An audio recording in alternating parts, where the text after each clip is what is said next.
Sur l'île de Léron, le pronostic vital des victimes de l'attaque à la voiture bélier n'est plus engagé, malgré de graves blessures.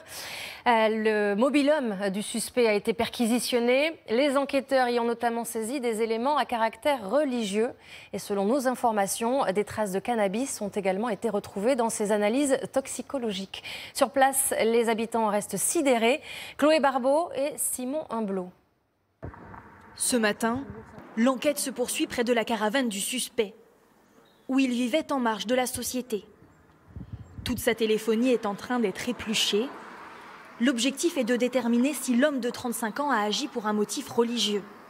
Au moment de son interpellation, il aurait crié « Allah Akbar », mais cela étonne l'un de ses amis. Il m'avait parlé qu'il voulait se mettre à l'église, mais jamais Al-Qaïda, jamais... c'est vraiment... On est bouche bée, j'ai aucun mot. Qu'est-ce qui lui passait dans la tête? Je ne sais pas. Je ne sais pas, je ne pourrais pas vous en dire plus.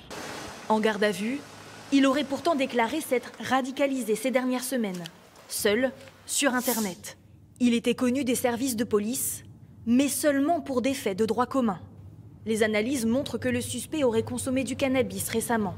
Son père est lui aussi entendu par les gendarmes. Au lendemain de l'attaque, sidération dans ce café de Saint-Pierre-de-Léron.